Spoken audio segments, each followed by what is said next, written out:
सोई पंडित जी कहने लगे महाराज क्या बताऊं, शादी के कितने साल हो गए पर कोई बेटा बेटी नहीं हो रहा है। सोच रहा हूँ जब बेटा बेटी हो ही नहीं रहा है तो इस जीवन का क्या करूँगा, इससे बढ़िया जीवन को समाप्त कर डालूं। संत भगवान ने माथा पिटा, हे भगवान खोदा पहाड़ निकली चुहिया। हम तो सोच रहे थे ये भगवान को पाने के लिए रो रहा होगा, बेटा बेटी के लिए रो रहा है। संत समझाना शुरू कर दिया, अरे पंडित जी बेटा बेटी के चक्कर में ना पड़ो। तुम सोच रहे हो कि बेटा बेटी हो जाने से, कोठी बंगला मकान गाड़ी हो जाने से सुखी हो जाओगे, ये केवल भ्रम है तुम्हारा पंडित जी। अरे राजा सगर का नाम किसने नहीं सुना है। राजा सगर के एक दो नहीं बल्कि 60,000 पुत्र थे, लेकिन कौन से बेटे ने सुख दिया जरा बताओ तो। सारे 60,000 पुत्र जाकर के भगवान कपिल का अनादर करके भस्मीभूत हो गए। वो तो धन्य है भगीरथ जिन्होंने अपने पूर्वजों को उद्धार के लिए स्वयं भागीरथी का अवतार करवा दिया और गंगा के स्पर्श मात्र से सारे 60,000 पुत्र मुक्त हो पाए। अरे धर्मात्मा अंग का नाम तो सुना होगा पंडित जी। इतने पूजा किए, पाठ किए, यज्ञ करवाए, तब जाकर के कहीं एक बेटा उत्पन्न हुआ। वहां नास्तिक बहन, और ऐसा नास्तिक हुआ कि बाप को घर छोड़ करके भागना पड़ा। तो पंडित जी बेटा बेटी हो जाने से सुखी हो जाओगे इसकी कोई गारंटी नहीं है। और विश्वास ना हो तो दुनिया वालों के घर जा करके देख लो, ज्यादातर लोग तो बेटा और बेटी से दुखी हैं, और उनसे जो बचाते हैं बहू से दुखी है। प्रेम से बोलिए। विविध प्रकार से समझाने के बाद भी जब पंडित जी को कोई बात समझ में नहीं आई, पंडित जी कहने लगे महाराज आप ठहरे बाबा बैरागी, आपको क्या पता बेटा बेटी का क्या सुख होता है। छोटे छोटे बच्चे जब पापा पापा तुतला तुतला के कहते हैं तो मानो कानों में रसगुल्ला सा घुल जाता है। संत जी समझ गए कि इसके ऊपर बेटे का भूत सवार है, ये ऐसे नहीं मानेगा। तो संत जी बोले पंडित जी बुरा मत मानना, पर तेरे माथे की रेखाएं स्पष्ट कह रही हैं कि सप्त जन्मावधि तब पुत्रो नहीं बचा। पंडित जी तुम एक जन्म के लिए रो रहे हो, आपके भाग्य की रेखाएं कह रही हैं एक दो नहीं बल्कि अगले 7 जन्मों तक आपके न तो कोई बेटा होगा ना ही कोई बेटी होगी। प्रेम से बोलो।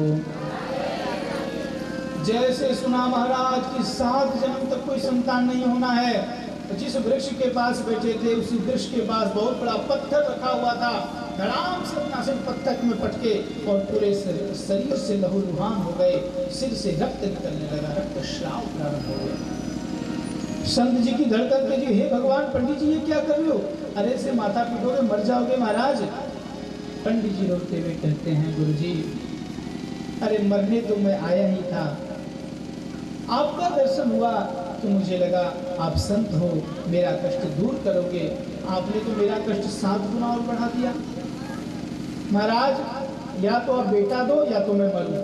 संत जी बोले अरे पंडित जी कैसी पागलों जैसी बात करते हो भाई, बेटा बेटी कोई थैले में लेके घूमने की चीजें क्या कि तुमने मांगा और हमने दे दिया। अरे भाई जब आपके भाग्य में ही नहीं है तो मैं कहाँ से दे दूं। पंडित जी बोले नहीं महाराज, मैंने बड़े बड़े विद्वानों के मुख से सुना है कि जो न करे लकीर सो करे फकीर। संत महात्मा ब्राह्मण यदि प्रसन्न हो जाए तो अपने आशीर्वाद से परम दुर्लभ वस्तु भी परम आसानी से प्राप्त करवा देते हैं। इसलिए महाराज या तो हमको बेटा दो या तो अब की बार ऐसा सिर पटूंगा कि मैं तो मरी जाऊंगा पर आपको भी ब्रह्म हत्या लगेगी, याद रखना मत। संत जी समझ गए कि निश्चित रूप से ये मर जाएगा। सोई बोले नहीं पंडित जी ऐसा ना करो, हम तुम्हें भगवान का नाम लेकर के फल देते हैं, इसको पा लेना। भगवान ने चाहा तो निश्चित रूप से बेटा ही होगा। प्रेम से बोलिए। जैसे ही फल निकाल करके दिए, अब तो पंडित जी महाराज को गुणगान करने लगे, महाराज संत तो होते ही दयालु हैं, संत तो होते ही कृपालु हैं। देखिए 15 मिनट की कथा और रह गई है, वो कथा में नींद बड़ी प्यारी आती है। ये कथा की विशेषता है। नींद कहाँ आती है, बोली जहाँ आनंद आता है वहाँ नींद आती है। अब आप लोगों में से किसी को नींद आ रही है तो थोड़ा हम चेता दें आपको, ताकि आप सावधान हो जाएं, है ना। अब लाइट कट जाए, पंखा बंद हो जाए, एसी कूलर बंद हो जाए, गर्मी में आएगी नहीं ना आएगी। मच्छर भी ना काटें, बढ़िया ठंडी ठंडी हवा हो, बढ़िया सुंदर बिस्तर हो, तो जहाँ आनंद आता है वही नींद आती है। तो कथा में आनंद आती है तो नींद आती है। तो कथा में आनंद आना ठीक है पर नींद आना ठीक नहीं है। वरना आनंद लेने से आप चूक जाओगे। प्रेम से बोलिए। अब पंडित जी महाराज फल लेकर के झूमते झामते मस्त पत्नी के पास पहुंचे और द्वार पे आके चिल्लाने, अरे भाग्यवान सुनती हो। सोई धुंधली देवी दौड़ी दौड़ी आई। अरे पंडित जी काहे को इतना देर गला फाड़ रहे हो? पंडित जी बोले, देखो कितना सुंदर फल लेकर के आया हूँ, जल्दी से खा लो। पंडितानी बोली, महाराज मैंने फल नहीं खाया क्या? आज तक मुझे फल दिखा कर कह रहे हो जल्दी खा लो। पंडित जी बोले, अरे भाग्यवान, ये कोई सामान्य फल नहीं है, बड़े शुद्ध संत ने ये फल दिया है। और उन्होंने कहा, खाएगी तो बेटा होगा। अच्छा महाराज ऐसी बात है, तब तुमको तो जरूर खाऊंगी। हाँ खा लेना। पंडित जी फल धुंधली को दे दिए और पंडित जी चले गए पड़ोसियों से गप्पे मारने के लिए कि देखना मेरे घर बहुत जल्दी बच्चों की किलकारियां गूंजने वाली हैं। पंडित जी तो गांव वालों के साथ गप्पे लड़ा रहे हैं, पर धुंधली हाथ में फल लिए सोच रही है, हे भगवान खाऊं कि ना खाऊं। क्यों? बोले, मेरे पति तो बड़े सीधे सच्चे हैं। अब संसार में प्रायः माताओं को यही लगता है कि जितनी समझदारी है, घर परिवार चल रहा है, सब मेरी से तो चल रहा है। मैं चली जाऊं तो ये तो भूखे मर जाएंगे, इनको रोटी बना के कौन देगा? प्रेम से बोलिए। धुंधली भी सोचने लगी, हे भगवान ये तो बड़े सीधे सच्चे हैं, पर मैं बड़ी समझदार हूँ, बड़ा आगे पीछे का सोचना पड़ता है। अभी धुंधली हाथ में फल लिए सोच ही रही थी कि तब तक एक पड़ोसन आ गई। अरे बहन धुंधली क्या सोच रही बैठे बैठे? धुंधली बोली, बहन बड़ी सही समय पे आई तू। देख तो ना जाने मेरे पतिदेव को कौन से बाबा बैरागी ने फल दे दियो है। मेरे पति ने मोते कहो कि खाएगी तो बेटा होएगा। अब तू ही बता बहन, फल फूल खावे थे कहीं बेटा होए? पड़ोसन ने समझाया। पड़ोसन संस्कारी थी, उसने कहा, नहीं बनते, यदि किसी संत महात्मा ने ब्राह्मण ने आशीर्वाद में दिया है तो मुझे पूरा विश्वास है खाएगी तो बेटा होगा। और एक बात बता, ना भी हुआ कोई बेटा बेटी तो फल तो कोई नुकसान करने वाली चीज है नहीं। जैसे तू रोज फल खाती है वैसे आज खा ले, होना होगा तो हो जाएगा, नहीं होना होगा तो कोई बात नहीं। हाँ बहन बिल्कुल ठीक बात बोल रही है। अब तू कह रही है तो मैं खा लेती हूँ, लेकिन एक बात बता, मैंने सुना है कि फल खाने से पेट बड़ा हो जाता है। पड़ोसन बोली, हाँ बहन बात तो सही है, फल खाने से पेट बड़ा हो जाएगा। फल भक्षेण गर्भस्याद् गर्भेणोदर वृद्धिता स्वल्प भक्षं ततो शक्तिर्गृह कार्यं कथं भवेत्। धुंधली बोली, बहन जब पेट बड़ा हो जाता है तो गर्भिणी स्त्री ज्यादा काम भी नहीं कर सकती। तो पड़ोसन बोला, ये कौन से आश्चर्य की बात है? अरे तू नहीं कर सकती तो कोई बात नहीं, ननद को बुला लेना, बधाई तो देनी पड़ती बाद में। तो पहले ननद को बुला लेना, 4 महीने काम करवा लेना, फिर बधाई बाद में दे देना। धुंधली बोली, ना बहन ना, तू ना जाने मेरी ननद 1 नंबर की चुट्टी। अगर मेरे घर आ गई 4 महीने की करी, 4 दिन में मेरा पूरा अनाज खाली कर देगी वो, मैं ननद को नहीं बुलाने वाली। धुंधली की पड़ोसन बोली, ठीक है बहन मत बुलाइयो ननद को, अरे नौकर चाकर रख लेंगे, काम धाम सब हो जाएंगे, तू तो भगवान का नाम लेके फल पाले। अच्छा बहन तुम कहती तो खा लेती हूँ, लेकिन एक बात बता बहन कि गर्भिणी स्त्री बहुत ज़्यादा तेज दौड़ भाग नहीं कर सकती। पड़ोसन ने पूछा, तुझे कौन सा रेस में हिस्सा लेना है? अरे मत दौड़ना, ये कौन सी बड़ी बात है? धुंधली बोली, बहन वैसे तो मुझे कहीं नहीं दौड़ना भागना, लेकिन समय का क्या भरोसा, कहीं घर में आग लग गया तो दौड़ना नहीं पड़ेगा। पड़ोसन ने अपने दोनों कान बंद किए, भगवान क्या उठपटांग सोच रही है, भगवान का नाम लेके पाले, कहीं आग नहीं लग रही। अच्छा बहन तुम कहती तो अब तो मैं खाई लेती हूँ, बस एक बात और बता दे। क्या? बोली, बहन मैंने सुना है कि सुखदेव जी महाराज अपनी माता के घर में 12 साल तक रहे थे, क्या ये सही बात है? पड़ोसन बोली, हाँ बहन सुना तो मैंने ही है। धुंधली बोली, हे भगवान सुखवत निवसेत गर्भम तदा में मरणम भवे, कहीं मेरे साथ ऐसा हो गया, उसके घर में तो सुखदेव जी 12 साल रहे, मेरा बेटा कहीं 2-3 साल के लिए अगर रह गया तो मैं तो जीते जी मर जाऊंगी। सुखवत निवसेत गर्भम तदा में मरणम भवे एवं कुतर्क योगेन तत्फलम नैव भक्षितम। सनकादिक कहते हैं ऋषियों इतने कुतर्क किए कि अंत में उसने फल खाया ही नहीं। पड़ोसन का समझा के माथा गर्म हो गया, सो चली गई कि तेरे को जो जी में आवे सो कर मैं चली। अभी पड़ोसन गई ही थी कि तब तक उसकी छोटी बहन आ गई। छोटी बहन ने और माथा खराब कर दिया। हाँ, फल फूल खाने से बेटा बेटी होते हैं, सब बकवास गपाष्टक। छोटी बहन ने कहा, देख बहन, मेरे में तेरे में कोई अंतर नहीं है, मेरे को बेटा होने वाला है, मैं तुझे वचन देती हूँ कि अब की बार जो भी मेरा संतान होगा उस पर तेरा ही अधिकार होगा, बदले में तुम मुझे कुछ रुपये पैसे दे देना। छोटी बहन यही चाहती थी कि इसकी कोई बेटा बेटी ना हो। क्यों? क्योंकि मैं दे दूंगी अपनी एक संतान और बदले में इससे काफी सारा धन ले लूंगी। धुंधुली बोली, वाह बहन, तूने तो मेरी सारी समस्या चुटकियों में हल कर दी। ठीक है बहन, बहन हो तो तेरी जैसी, वरना हो ही ना। धीरे धीरे समय बीता। पंडित जी ने पूछा, कहो देवी, फल खा लिया? झूठ बोल गई, हाँ महाराज, आपके जाते खा लिया था। और बहाना बनाते रही, अरे बड़ा फायदा हो रहा है, बड़ा फायदा हो रहा है। माताएं तो तेज होती ही हैं, वो कपड़ा उपड़ा लपेट करके पतिदेव को उल्लू बना दिया। प्रेम से बोलिए।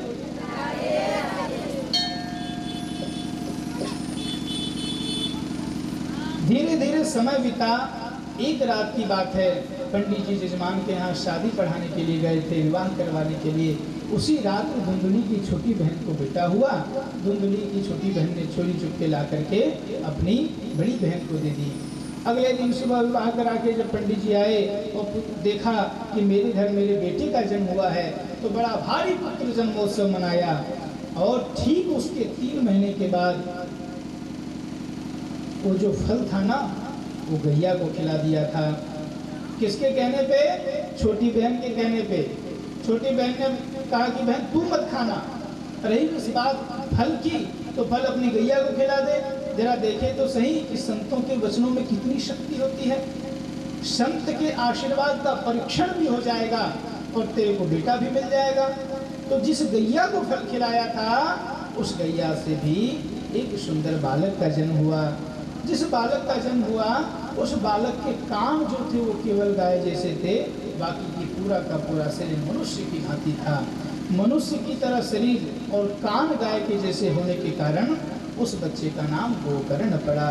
प्रेम से बोलिए गोकर्ण जी महाराज की। पर जैसे ही अपने बेटे का नाम रखने लगे पंडित जी, सोई धुंधली आगे आगे खड़ी हो गई। अच्छा महाराज, 9 महीना पेट में मैंने रखे, नाम तुम रखोगे? पंडित जी बोले, देवी नाराज क्यों है रही है? अब तू नाम रख ले। हाँ मैं नाम रखूंगी। हाँ रखो रखो।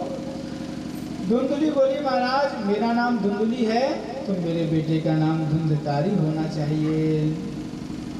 प्रेम से बोलो। ठीक है देवी, जैसी खाली मत। अब धीरे धीरे समय बीता। कहते हैं धीरे धीरे दोनों बच्चे बड़े होने लगे और दोनों ने ख्याति प्राप्त की। कियत्कालेन तौ जातौ कर्णौ तनयावितौ गोकर्णः पंडितो ज्ञानी धुंधकारी महाकलः। समय बीता, दोनों बच्चों ने ख्याति प्राप्त करी। एक विख्यात हुआ तो दूसरा कुख्यात। गोकर्ण जी महाराज जिस गली से गुजरते हैं, लोग श्रद्धा से उनके पैर छूने को दौड़ पड़ते हैं। और धुंधकारी जिस गली से गुजरता है महाराज, लोग डर के भाग जाते हैं। धुंधकारी छोटे छोटे बच्चों के साथ खेलता है और खेलते खेलते बच्चों को उठा करके कुएं में डाल देता है, किसी को मारता है, पीटता है, रोता है, परेशान करता है। धीरे धीरे धुंधकारी चोरी करने लगा, डकैती डालने लगा, नाच गाने में सारे धन को बर्बाद कर दिया। और जब पैसे खत्म हो गए तो अपने पिता के पास आकर के कहने लगा, हे डैड जल्दी बताओ पैसा कहाँ गाड़ के रखा है, और यदि नहीं बताया तो बहुत मारूंगा। जब इस प्रकार अपना बेटा कहने लगा तो आत्मदेव बहुत दुखी हुए और सोचने लगे, खुद अच्छामी खुद खाम कोमे दुखम व्यपोहे, कहाँ जाऊँ, किसके पास बैठूं, किसको अपना कष्ट सुनाऊं, कौन मेरे कष्ट को दूर करेगा। अरे इससे बढ़िया तो यह है कि जाकर के अपने प्राण को ही त्याग दूं, मर जाऊं। पहले भी एक बार मरने के लिए निकले थे ना, क्यों निकले थे? बोले बेटा नहीं है। आज फिर मरने के लिए निकले हैं, क्यों? बोले ऐसा बेटा क्यों है। वही समस्या, जब तक व्यक्ति को अपनों से थप्पड़ नहीं लगती तब तक किसी संसार में दुनियादारी में रस दिखता है। जब अपनों से प्रताड़ना मिलती है तब वास्तविक रहस्य समझ में आता है। एक बार सोना और लोहा आपस में बातें कर रहे थे सोने ने लोहे से प्रश्न किया कि मित्र, तेरी भी खूब पिटाई होती है, मेरी भी खूब पिटाई होती है, लेकिन तू जितना चीखता है, चिल्लाता है, उतना शोर भय नहीं करता, तू इतना चीखता क्यों है? लोहे ने बहुत सुंदर बात कही कि मित्र, तू सोना है और तुझे पीटने वाला लोहा है। भाई औजार बनाए जाते हैं, लोहे के आभूषण बनाए जाते हैं सोने के, लेकिन दोनों की कुटाई पिटाई तो होती है। लेकिन सोना कहता है मित्र, लोहा कहता है मित्र, तू सोना है और तेरी पिटाई लोहे से होती है, और मेरी विडंबना ये है कि मैं लोहा हूँ और मुझे पीटने वाला भी लोहा है। तो तेरी पिटाई परायों से हो रही है, मेरी पिटाई अपनों से हो रही है। कोई पराये यदि कष्ट दे, पीड़ा दे, सताए, दुखी करे, तो मन में ये आश रखती चलो ये पराया है, शत्रु है, मेरे अपने मेरा साथ देंगे। पर कोई अपना ही जब कष्ट देने लगे तो व्यक्ति कहा जाए, इसलिए तुम मेरी वेदना को नहीं समझ सकता। आज अपना बेटा जिसके लिए रो करके, सिर फोड़ फोड़ करके फल मांग करके लाए कि मेरा बेटा होगा, बुढ़ापे में मेरा सहारा बनेगा, पर क्या पता बुढ़ापे में बेटा नौकरी करने के लिए विदेश चला जाए, पैसा तो खूब कमाएगा, पर आपको अगर चाहिए पानी तो उठ करके खुद पीना पड़ेगा, उसमें बेटा काम नहीं आएगा। प्रेम से बोलिए। तो महाराज क्या कहना चाहते हैं आप कि बेटों को पढ़ा लिखा करके विदेश न भेजे नौकरी के लिए? अरे भैया खुद भेजिए। हम तो कह रहे हैं डबल शिफ्ट में काम करवाइए बच्चों से, दिन में अलग देश की नौकरी हो और रात में अलग देश की, खूब कमाए। कमाना बुरी बात नहीं है, अपनी योग्यता के आधार पर खूब कमाना चाहिए, लेकिन सदैव ये ध्यान रखना चाहिए कि ये मानव शरीर जो है ये हम अपने बेटों और बेटियों के ऊपर निर्भर रह करके समाप्त नहीं कर सकते। ये शरीर हमारा है, इसके द्वारा जो भी शुभ कर्म करेंगे इसका फल हमको मिलेगा, इसलिए किसी पर आश्रित नहीं करिए। प्रेम से बोलिए। जितना इस शरीर से धर्म कर्म बन जाए वो कर लीजिए, क्योंकि धर्म में तो बंटवारा हो सकता है, 4 बेटे हैं तो चारों को बराबर बराबर हिस्सेदार देना पड़ेगा, लेकिन सत्कर्म में कभी बंटवारा नहीं होता। धन तो बेटे छीन भी लेंगे, मांग भी लेंगे, लेकिन आपका सत्कर्म आपसे कभी कोई छीन नहीं सकता, मांग नहीं सकता। इसलिए आपका सबसे बड़ा धन होना चाहिए आपका सत्कर्म। प्रेम से बोलिए। माताओं की आवाज में दम नहीं है, लेकिन आज हम जोर से जयकारा लगाने के लिए कहेंगे भी नहीं। पता है क्यों? क्योंकि आज एकादशी है। हालांकि ज़्यादातर माताओं ने व्रत किया नहीं होगा, लेकिन फिर भी आज नहीं कहेंगे, हम कल कहेंगे। जिस बेटे के लिए सिर फोड़ करके, रो रो करके, फल फूल मांग करके लाए, आज उसी बेटा ने रुलाया। पंडित जी जो हैं आत्मदेव जी मरने के लिए निकल पड़े। तुरंत गोकर्ण जी महाराज ने देखा, दौड़ करके गए और हाथ पकड़ लिया। हाथ पकड़ के बोलने लगे, पिताजी दुखी हैं? आत्मदेव जी बोले, हाँ बेटा दुखी हैं। गोकर्ण जी बड़ी सुंदर बात कही, पिताजी संसार में सुखी कौन है ये बताओ आप।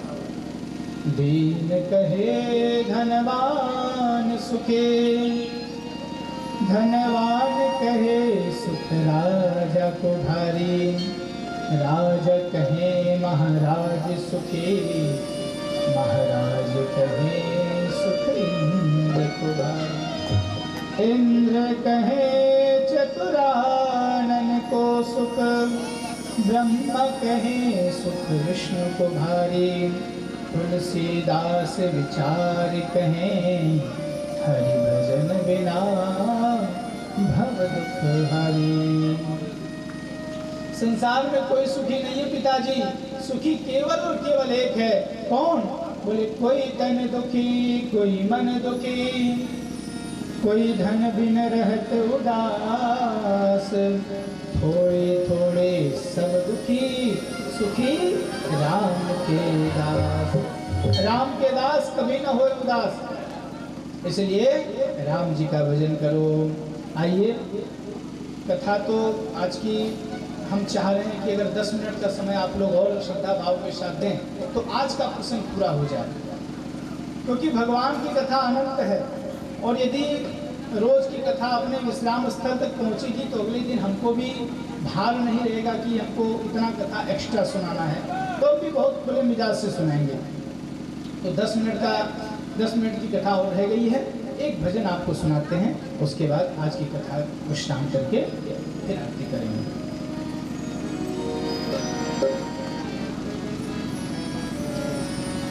गोकर्ण जी कहते हैं, पिताजी राम के दास कभी ना हुए उदास, इसलिए राम जी का भजन करो, सारे दुखों को वही मिटाने वाले हैं। अरे राम नाम के हीरे मोती, कृष्ण नाम के हीरे मोती, मैं बिखराऊं गले गले, ले लो रे कोई राम का प्यारा, शोर मचाऊं गले गले। राम नाम के हीरे मोती, मैं बिखराऊं गले गले, ले लो रे कोई राम का प्यारा, शोर मचाऊं गले गले।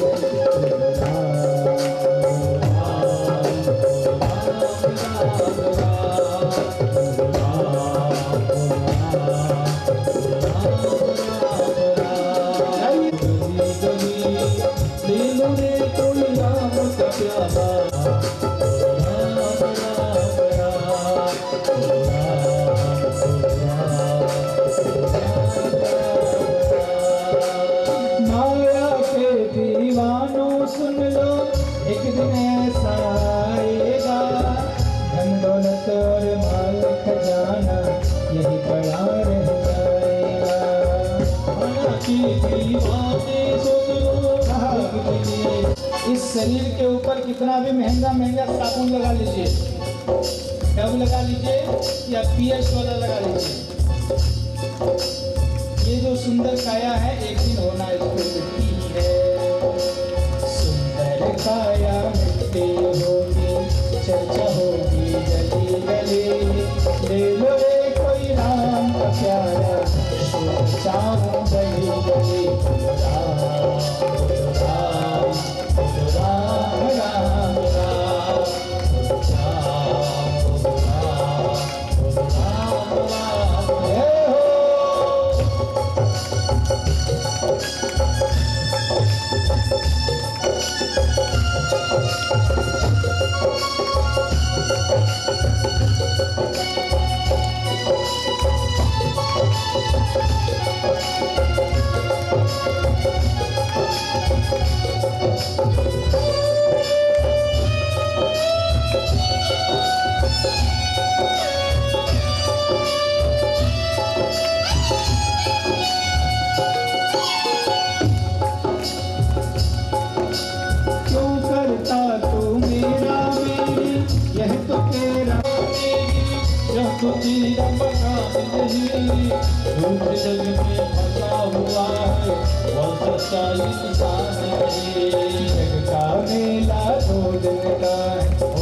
सभी लोग ताली की सेवा करते हुए लाइए।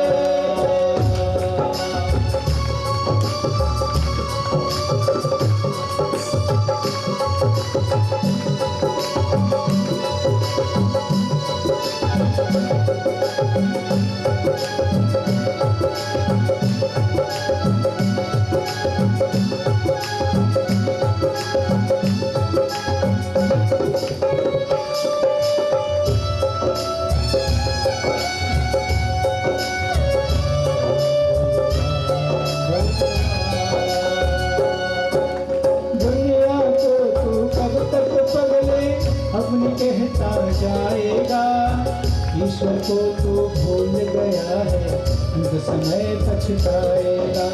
दुनिया को तू कब तक बदले, खुद कहता जाएगा। ईश्वर को तू भूल गया, दिल पे पछताएगा। दिन का यह चमन खिला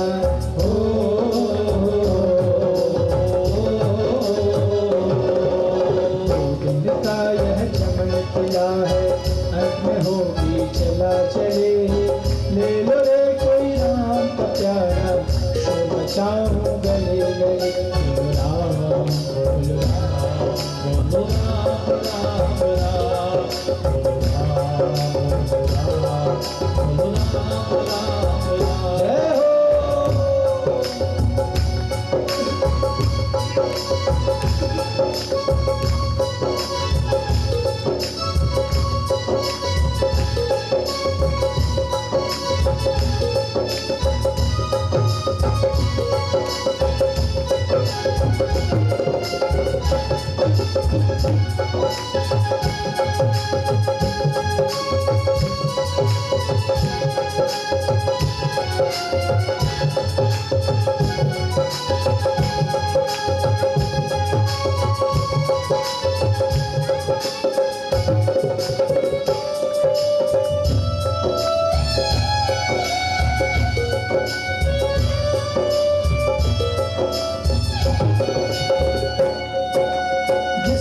जिसने यह मोती लूटे वो तो माला माल हुए। धन दौलत के बने पुजारी आखिर वो कंगाल हुए। जिसने यह मोती लूटे वो तो माला माल हुए। धन दौलत के बने पुजारी आखिर वो कंगाल हुए। चांदी सोने वालों सुन लो,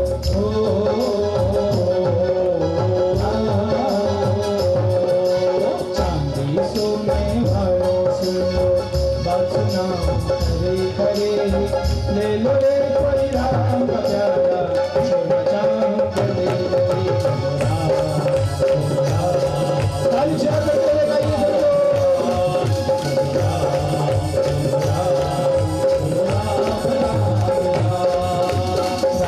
नाम के हीरे मोती, कृष्ण नाम के हीरे मोती, मैं बिखराऊं गले गले, ले लो रे कोई राम का प्यारा, छोड़ जाऊं गले गले।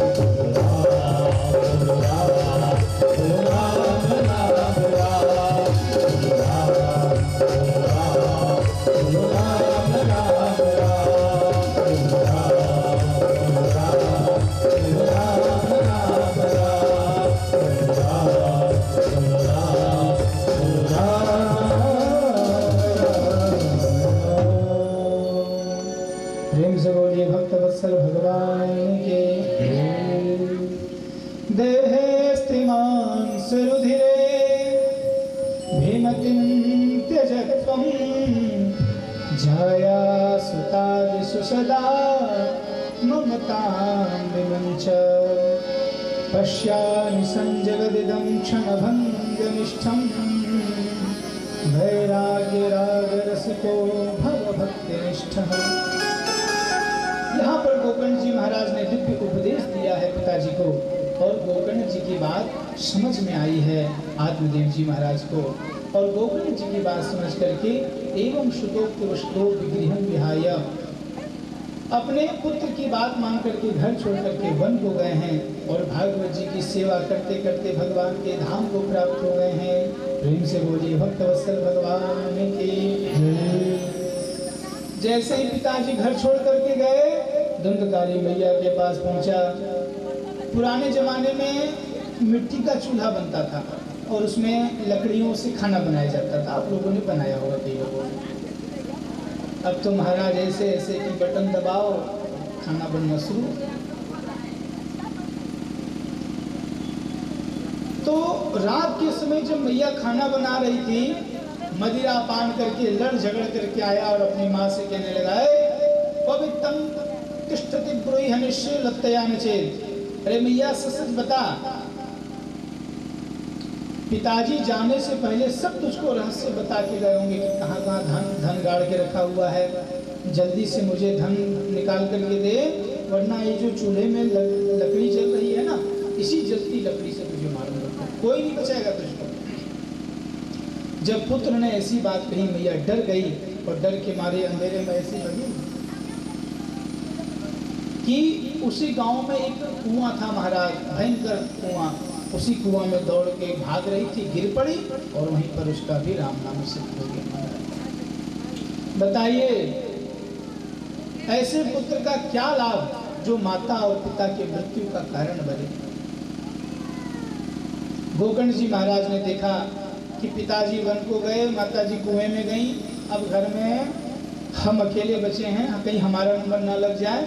तो गोकर्ण जी हाथ जोड़ के बोले, भैया मेरा तीर्थ यात्रा का बड़ा मन हो रहा है, यदि आपकी अनुमति मिल जाए तो तीर्थ यात्रा कराएं। ठीक है, जाओ कराओ। गोकर्ण जी चुपके से तीर्थ यात्रा करने के लिए निकल गए। अब पूरे घर में महाराज धुंधकारी अकेला। अब तो कोई रोकने वाला नहीं, कोई टोकने वाला नहीं। चोरी करे, डकैती डाले, मदिरा पान करे और रुपये पैसे से 5-5 वेश्याओं को खरीद के ले आया बाजार से और अपने घर में रखने लगा। चोरी डकैती के द्वारा वेश्याओं को धन दौलत देने लगा। एक दिन धुंधकारी ने राजा के यहाँ चोरी की और चोरी करके महाराज बहुत सारे हीरे जवाहरात चुरा करके लाए। वेश्याओं ने देखा, वेश्याओं ने आपस में सलाह किया, बहन इतने सारे धन, इतने हीरे जवाहरात, मणि मोतियां अगर ये हमारे हाथ में लग गए तो जीवन भर मौज करेंगे, कभी काम करने की जरूरत नहीं पड़ेगी। लेकिन हाँ, यदि कहीं धुंधकारी राजा के हाथों पकड़ा गया तो हम सब भी मारे जाएंगे। क्या करें? रात्रि के समय धुंधकारी सो रहा था, गले में रस्सी लगा करके, फांसी लगा करके धुंधकारी को मारना चाहा पर नहीं मरा, तो हाथ पर बांध करके लकड़ी का जो कोयला होता है वो जलते हुए अंगार को मुंह खोल करके उसके अंदर डाले और महाराज छिटपटाता हुआ तड़पड़ता हुआ उसके प्राण पखेरु हो गए। पांचों वेश्याओं ने धन का बंटवारा कर लिया और सब नौकरी के आरोप हो गए। धुंधकारी की मृत्यु के विषय में जब गोकर्ण जी को पता चला तो उस समय गया में थे, यहाँ से पास में पड़ता गया, धनबाद कोडरमा से आगे गया में थे। तो पिंडदान किए, पिंडदान करके रात में अपने घर में लौट करके आए तो अचानक देखते हैं रात में सुअर की आवाज आ रही है। थोड़ी देर में देखते हैं कि सुअर की आवाज हटते हैं, हाथी की आवाज आने लगी, हाथी की आवाज भी गायब हो गई, शेर की आवाज आने लगी। महाराज गोकर्ण जी पूछे कस्तुम, तो अनेक जानवरों की आवाज तो आती है पर वो कुछ बोल नहीं पा रहा है। तुरंत हाथ में जल लिए और हाथ में जल लेकर के जैसे ही छिड़के तुरंत ही उसमें से एक प्रेत बोल पड़ा, अहम भ्राता त्वदीयोऽस्मि धुंधकारी नामतः स्वकीयेनैव दोषेण ब्रह्मत्वं नाशितं मया। तुरंत बोल पड़ा, भैया मैं और कोई नहीं, आपका भाई हूँ धुंधकारी, जीवन में ना जाने कितने पाप किए, उसी के पापड़ बेल रहा हूँ, भयंकर प्रेत बना हूँ, भैया मेरे उद्धार करिए, मेरा उद्धार करिए। गोकर्ण जी बोल, भाई हमने आपकी मुक्ति के लिए गया में पिंडदान कर दिया, फिर तेरी मुक्ति क्यों नहीं हुई भाई? धुंधकारी कहता, भैया गया श्राद्ध सते नापे मुक्तिर में न भविष्यति। भैया ऐसा वैसा छोटा मोटा प्रेत नहीं हूँ, नंबर 1 का प्रेत हूँ। जीवन में इतने बड़े बड़े पाप किए कि छोटे मोटे उपाय से मेरी मुक्ति होने वाली नहीं, इसलिए कुछ बड़ा उपाय करो। रात भर गोकर्ण जी सो न सके, सुबह प्रातः काल जगते ही बड़े बड़े विद्वानों से परामर्श लिया पर कोई भी विद्वान इस उपाय को बताने में सक्षम न हो पाए, इसका समाधान नहीं दे पाए। तो अंत में सूर्य नारायण से प्रार्थना की गोकर्ण जी की, हे सूर्य नारायण, आपकी गति तो पूरे संसार में है, महाराज आप बताइए कि ऐसे प्रेत का उद्धार कैसे होगा। ध्यान से सुनिएगा, आप लोगों में से हो सकता है कई लोगों के परिवार में अकाल मृत्यु हुई हो, किसी के पिता की, किसी के माता की, किसी के बेटे की, किसी की बेटी की, किसी के पति के, किसी की पत्नी की। अकाल मृत्यु का मतलब क्या है? जल के मर जाना, कट के मर जाना, फांसी लगा के मर जाना, जहर खा के मर जाना, सांप बिच्छू के डसने से मरना, किसी के द्वारा मार दिए जाना, एक्सीडेंट में मर जाना, ये सब अकाल मृत्यु होते हैं। और अकाल मृत्यु जिस घर में होती है उस घर की कभी तरक्की नहीं होती, उसकी वृद्धि रुक जाती है, क्योंकि पितर जहाँ प्रसन्न नहीं होते उस घर का विस्तार कभी हो ही नहीं सकता। धुंधकारी की भी अकाल मृत्यु हुई है। गोकर्ण जी ने सूर्य नारायण से प्रश्न किया है कि ऐसे अकाल मृत्यु होने पर प्रेत का उद्धार कैसे होगा। तब सूर्य नारायण ने कहा कि प्रिय गोकर्ण, सप्ताहम वाजनम करो श्रीमद्भागवतान मुक्ति ही। आप जाकर के साप्ताहिक विधि से अपने भाई को कथा सुनाइए, मुक्ति हो जाएगी। फिर क्या था, तुरंत भागवत कथा का आयोजन होने लगा। एक से एक श्रोता समुदाय उमड़ उमड़ के आने लगे। महाराज धुंधकारी भी आकर के एक बांस में आकर के बैठ गया। पहले दिन की कथा हुई, पहले दिन की कथा से बांस की पहली ग्रंथि चटक गई। दूसरे दिन की कथा का संपन्न हुआ जब, तो दूसरे दिन की कथा के संपन्नता के साथ बांस की दूसरी ग्रंथि चटक गई। वो कहते हैं एवं सप्त दिनेश्चैव सप्त ग्रंथि भेदनम, 7 दिनों में सब बांस की 7 गांठों की ग्रंथियों का भेदन करके दिव्य रूप धरो जातस्तुलसी दाम मंडितः पीतवासा घनश्यामो मुकुटी कुंडलान्वितः। भागवत कथा के प्रभाव से 7 दिन के बाद पीतांबर लहराता दिव्य स्वरूप को धारण करके सभा के मध्य धुंधकारी प्रकट हो गया और भागवत जी की जयकार करने लगा। प्रेम से बोलिए भागवत महापुराण की।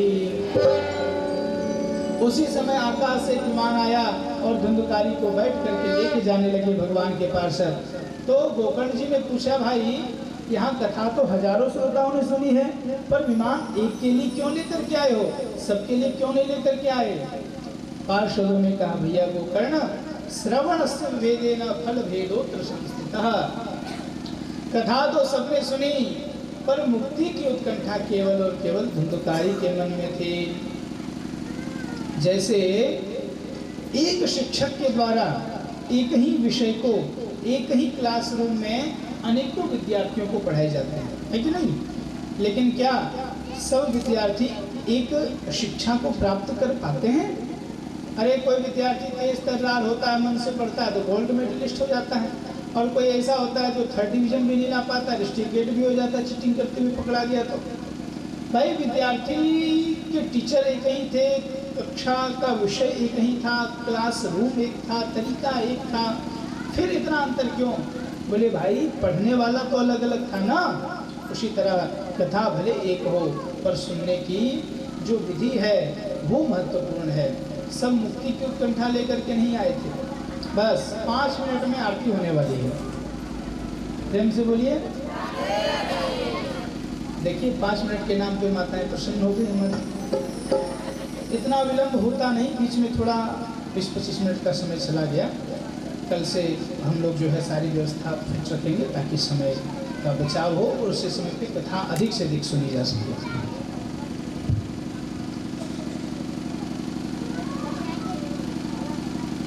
जब धुंधकारी विमान पर बैठ करके चला गया, सारे श्रोता उदास हो गए, तो गोकर्ण जी ने समस्त श्रोताओं को आश्वासन देते हुए कहा कि भैया उदास ना हो, अगले महीने फिर भागवत की कथा कराएंगे। अब की बार मुक्ति की उत्कंठा लेकर के कथा सुनना, निश्चित रूप से मुक्त हो जाओगे। फिर क्या था, अगले महीने फिर कथा प्रारंभ हुई, और अब की बार जब कथा का विश्राम हुआ तो सनकादिक कहते हैं नारद जी, अयोध्या वासिनः पूर्वं यथा रामेण संगताः तथा कृष्णेन ते नीता गोलोकं योगी दुर्लभम। जिस प्रकार भगवान श्री राम अयोध्या धाम को छोड़ करके जब जा रहे थे तो पूरे अयोध्या वासी को साथ में लेकर के चले गए थे, वैसे ही गोकर्ण जी महाराज ने दूसरी कथा के विश्राम में समस्त ग्रामवासियों को, यहाँ तक कि कुकर शुकर को भी भागवत की कथा सुना करके सबको भगवान के धाम को भेज दिया। प्रेम से बोलिए भक्तवत्सल भगवान की। सनकादिक कहते हैं नारद जी अब तुम ही बताओ, तुम कह रहे थे कौन कौन से पाप कर सकते हैं। नारद जी महाराज प्रसन्न हो गए, वाह भैया अद्भुत है ये भागवत की कथा, बस भैया एक प्रश्न का उत्तर और दे दो, पूछो। तो नारद जी महाराज प्रश्न कर रहे हैं, और सब लोग प्रायः यही प्रश्न करते हैं कि महाराज जी कथा कराने का तो बड़ा मन है, लेकिन कथा में खर्चा कितना आएगा। तो नारद जी महाराज को सनकादिक खर्चा बताएं, कितना खर्चा लगेगा कथा में। विवाहे यादृशं वित्तं तादृशं परिकल्पयेत्। सनकादिक कहते हैं नारद जी, जैसे कोई पिता अपनी पुत्री का विवाह बहुत धूमधाम से करता है, ऐसे ही यजमान को भागवत कथा का आयोजन बहुत धूमधाम से श्रद्धा भाव के साथ करना चाहिए। अब किसी से पूछा जाए बताओ एक बेटी के शादी में कितना खर्चा आएगा, तो बता सकता है क्या? अरे भाई जिसके पास ज्यादा है वो धूमधाम से करता है, जिसके पास कम हो अपनी व्यवस्था के अनुसार करेगा। उसी तरह भगवान ने आपको यदि सामर्थ्य दिया है तो कभी भी कंजूसी नहीं करनी चाहिए। सामर्थ्य नहीं है तो ठीक है, यदि नहीं है आपके पास व्यवस्था, ऐसी स्थिति है कि पहनने को कपड़े नहीं हो, खाने को खाना नहीं हो, रहने को घर नहीं हो, और ऐसी स्थिति में कथा सुननी है तो भाई ठीक है, जितने कम से कम व्यवस्था में हो जाए अच्छी बात है। लेकिन भगवान की कृपा से आपको यदि सब कुछ ठीक ठाक मिला है, बढ़िया आपके पास व्यवस्था है, तो फिर उसमें कंजूसी नहीं करनी चाहिए, वरना दोष लगता है, अपराध लगता है, देव अपराध लगता है। तो जितना शक्ति सामर्थ्य है उसके अनुसार धूमधाम से भागवत का आयोजन करना चाहिए। सबसे विशेष बात है कि वक्ता का चयन बहुत बुद्धिमानी से करें। वक्ता कैसा हो? बोले विरक्तो वैष्णवो विप्रो वेद शास्त्र विशोधिकृत दृष्टांत कुशलो धीरो वक्ता कार्यो तिरस्प्रिया। वक्ता कैसा हो? बोले वेद वेदांत का ज्ञाता हो, समझाने में कुशल हो। अरे भाई, विवाह धूमधाम से हो रहा है और पता चला दूल्हा ही खराब है, तो सारा विवाह बेकार नहीं हो जाएगा? इसलिए दूल्हा का अच्छा होना बहुत जरूरी है। दिसंबर की बात है, यही पास में हम गरुड़ पुराण की कथा करने के लिए आए हुए थे। तो आदरणीय माता जी विद्यावती पांडे जी, आप सब जानते ही हैं इनको, कि पंडित जी कथा सुनेंगे। अब आप देखो, कथा का संकल्प माता जी ने लिया, पर लाभ सबको मिल रहा है कि नहीं मिल रहा है? तो ये हालांकि आप सबों के सहयोग से ही हो रहा है, ये निजी रूप से कथा नहीं है। तो आप कहोगे महाराज जी बार बार इनका नाम क्यों ले रहे हो आप? देखिए, नाम आप सबों का ही लिया जा रहा है, लेकिन बार बार इनको सामने लाने का उद्देश्य केवल एक है कि सहयोग तो सब करते ही हैं थोड़ा बहुत, लेकिन जो सामने आता है वो बहुत प्रमुख माना जाता है। अगर ये सामने नहीं आती तो आप लोग सहयोग किसको देते? आप लोग अपना चंदा किसको देते? और नहीं देते तो कथा हो पाती क्या? इसलिए जो व्यक्ति आगे बढ़ता है उसको बहुत जिम्मेदारियां भी होती है। प्रेम से बोलिए।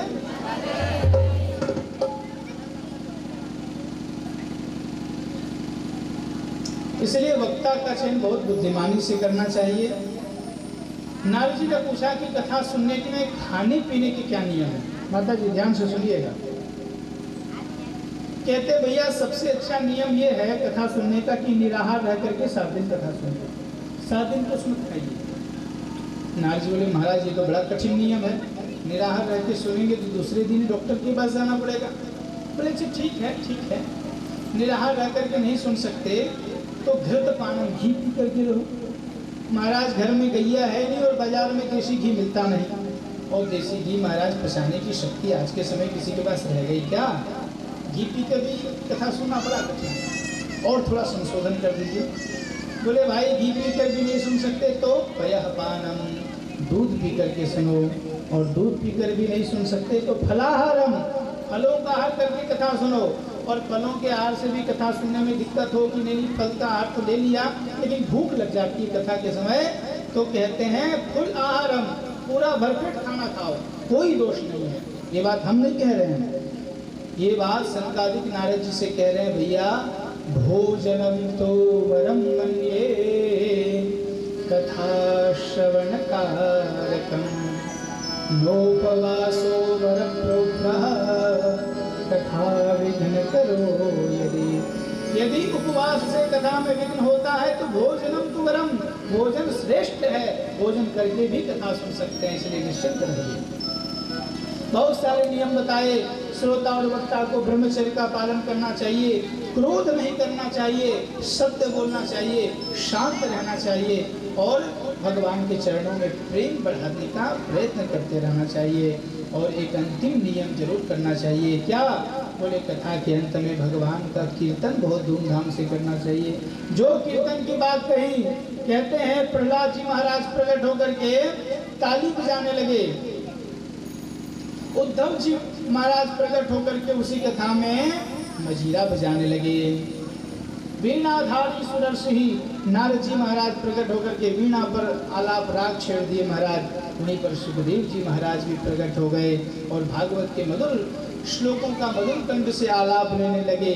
ब्रह्मा जी के कान में जब ये स्वर पड़ा कीर्तन का तो ब्रह्माणी जी के साथ दौड़े दौड़े चले आए, भोलेनाथ के कान में पड़ा तो भवानी जी के साथ दौड़े दौड़े आए। और मेरे भगवान नारायण की कन्हैया की तो प्रतिज्ञा है, मद भक्ता यत्र गायन्ति तत्र तिष्ठामि नारद।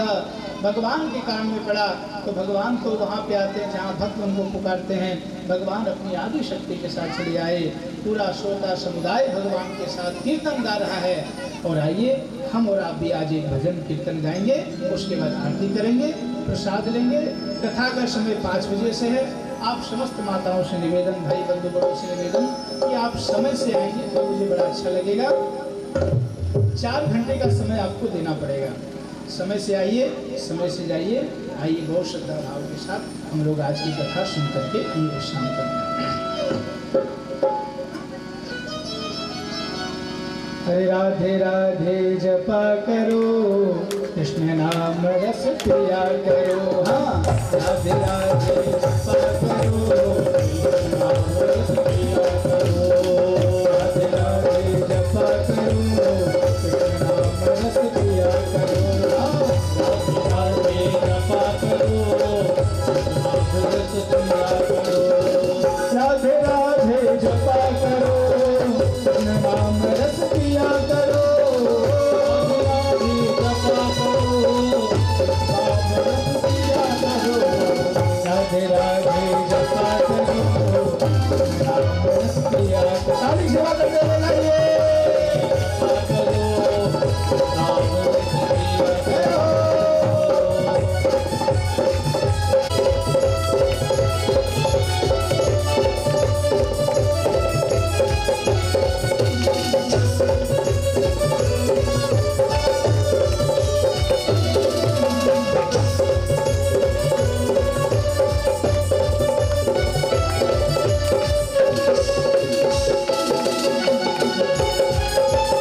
पूरा भजन किसी और दिन सुनाएंगे। आइए आज आरती करते हैं।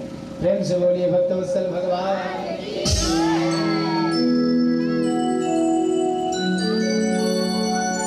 सभी लोग अपने अपने स्थान पर खड़े हो जाएं। भगवान की आरती होने जा रही है। अरे मन में बसा कर तेरी मूर्ति उतारो गिरधर तेरी आरती। मन में बसा कर तेरी मूर्ति उतारो गिरधर तेरी आरती। बसा कर तेरी मूर्ति उतारो गिरधर तेरी आरती। मन में बसा कर तेरी मूर्ति उतारो गिरधर तेरी आरती। बसा कर तेरी मूर्ति उतारो गिरधर तेरी आरती। करुणा करो कष्ट हरो ज्ञान दो भगवान को। नाम मेरी तार दो भगवान।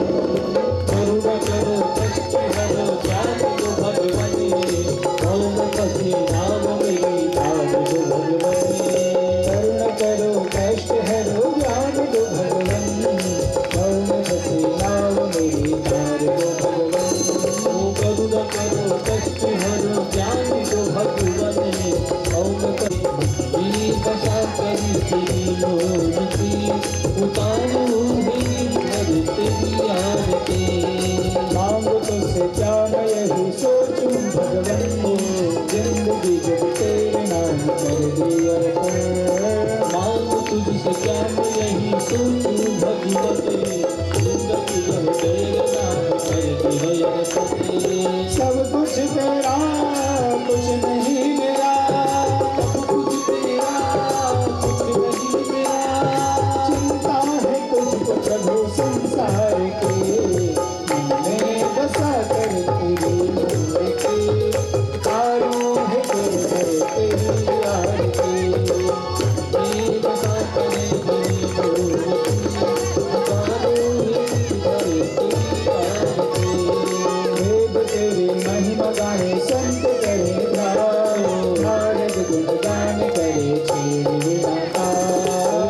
तेरी महिमा गाए संत करे ध्यान। नारद गुणगान करे छेड़ विधाता। भक्त तेरे गाए आरती।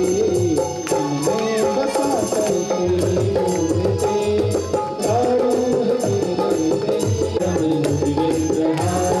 सदा वसंतम हृदयारविंदे अहं भवामि त्वमेव सर्वं मम देव देव। मैं बसा कर तेरी मूर्ति उतारो गिरधर तेरी आरती। मैं बसा कर तेरी मूर्ति उतारो गिरधर तेरी आरती। उतारो गिरधर तेरी आरती। उतारो गिरधर। वेदियों की स्थापना हुई है। वहाँ पर गणेश गौरी आदि वेदियों की पूजा होती है। सर्वतोभद्र मंडल आदि की। तो ये कार्यक्रम सामूहिक है। तो आप सब में से जो यदि भगवान की पूजा में सुबह सम्मिलित होना चाहें वो सुबह 8 बजे भगवान शिव के मंदिर में आ सकते हैं और भगवान की पूजा कर सकते हैं। आइए एक छोटा सा भजन और सभी लोग आरती अपने साथ लेकर ही अपने घर को जाएंगे। वो साथ देती नहीं है किसी का।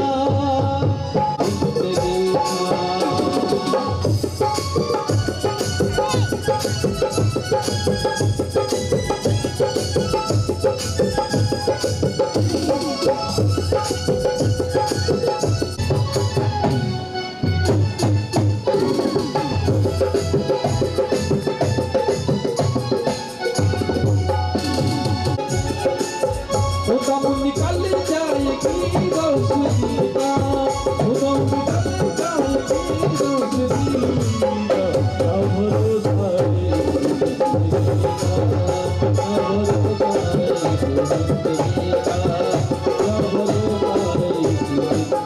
बेटा